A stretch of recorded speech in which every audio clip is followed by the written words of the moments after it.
Have you ever trodden on a Lego brick in your bare feet? You're tiptoeing through your lounge late at night, and suddenly that stabbing pain, the expletives, and the inevitable question, why do we have so much of this stuff all over the place? Well, that's really quite simple. Your kids love playing with it, so you buy more. And a confession, I love to watch my kids play with Lego. Especially good is when I see them inventing their own rules and their own worlds. So here are my daughters, last Saturday, making something out of different kits and pieces of string and pieces of wood and dolls and other objects. And I asked them, what is it? And they said to me, Dad, of course, it's a princess flying on a dragon to visit farm animals in New York. Of course, what else could it be? Kids at play inspire me. They're not afraid to ask, what if and why not? But what kids implicitly know that adults tend to forget is that play isn't just about fun. Now, as a biologist, I know that play is spontaneous and pleasurable, as you can see by the smiles in this photograph, but also it accelerates and de-risks learning. It helps kids to try out new behaviors, to refine those behaviors, and to imagine what is not, but what could be or what will be. As a business strategist dealing with adults, I still recommend play. In fact, play in business is not just possible, I'd argue that it's essential and even urgent. And here's why. Competitive advantage fades away faster than any time in recent memory. In the 1980s, if you had a performance edge over your competitors, you could reasonably expect to continue being a leader for around 10 years on average. But now the half-life of that advantage has shrunk to just 1 year. That means that short-lived success is actually still very common, but sustained success becomes very hard and very rare. That means that actually reimagination is the new execution.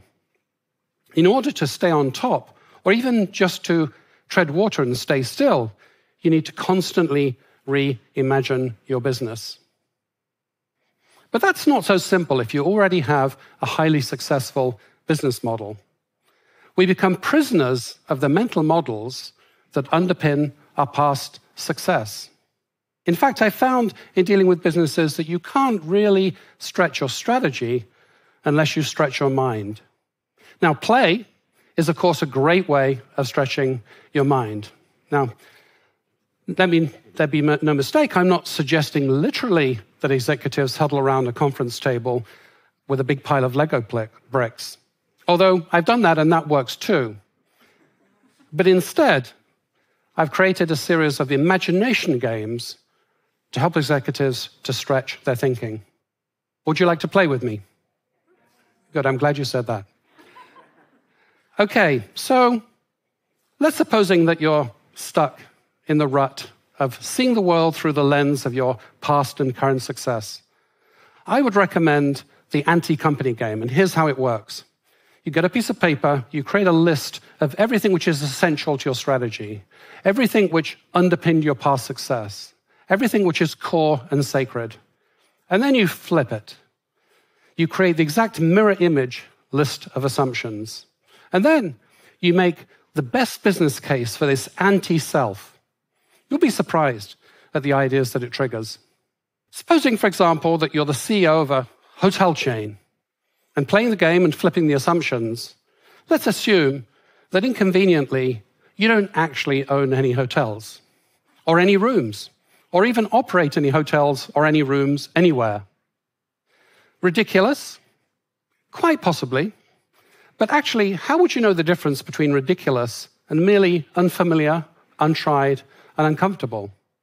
And who's to say that something that seems impractical can't actually become and evolve into a more powerful idea? Actually, had the executives of hotels played the anti-company game before 2007, they might have been able to foresee the appearance of Airbnb, the hotel-less hospitality company, and they might have been able to stave off disruption by preemptively disrupting themselves. Let's play another game. the maverick game. On the edge of your industries, on the edge of every industry, are a population of maverick companies that are taking a bet against the incumbent's business model and their view of the future. Actually, they have no choice, because to be a miniature version of the incumbent would not be viable. Now, it's easy not to notice them. Many of them are small companies. It's easy to deliberately overlook them with some justification. Many startups disappear fairly quickly after being founded.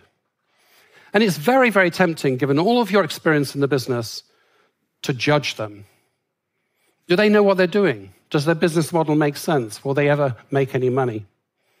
But instead of judging them from the comfort and the confidence of your position, try assuming that it's they that have the right bet on the future. Think about the consequences of that for your business model. Try making the best case for their idea. Suppose, for example, that you are the CEO of a company that makes equipment that makes semiconductors.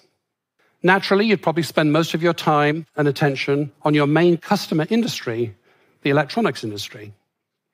And if it so happened that a couple of maverick bioscience companies were tinkering with your patents and your technologies, you might overlook that as a distraction and irrelevance. But actually, Brooks Automation, a leader in the field, decided to take a close-up look at such a group of mavericks to see whether it could learn anything. And what it realized by looking at the world through the eyes of these mavericks was that actually the same techniques and technologies which can be used to handle delicate semiconductors can also be applied to other fragile and easily contaminated materials like biological samples. And puzzling on the significance of this, they reimagined how to handle and store and transport and label and identify biological samples. In fact, they became a successful pioneer in the new industry of automated biobanking. So successful, in fact, that just a couple of days ago, they announced that this was now their core business moving forwards. It's only by focusing on these anomalous mavericks that they could see their own path to renewed success and growth. Now, not everything in business goes according to plan. In fact, sometimes the plans go horribly awry. But you know what? That can be a source of inspiration too.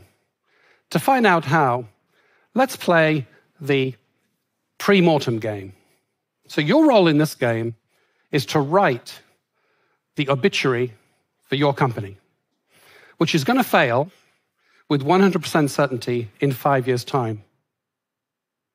What is the cause of death? What will have been the point of failure? Why will it have failed? How will it have failed? The challenge here is that it's easy to be seduced into the baseline fallacy. The baseline fallacy is the idea that it's the current business model which is the low-risk bet. And of course, that tends to be true until it isn't true, at which point it's probably too late to do anything about it.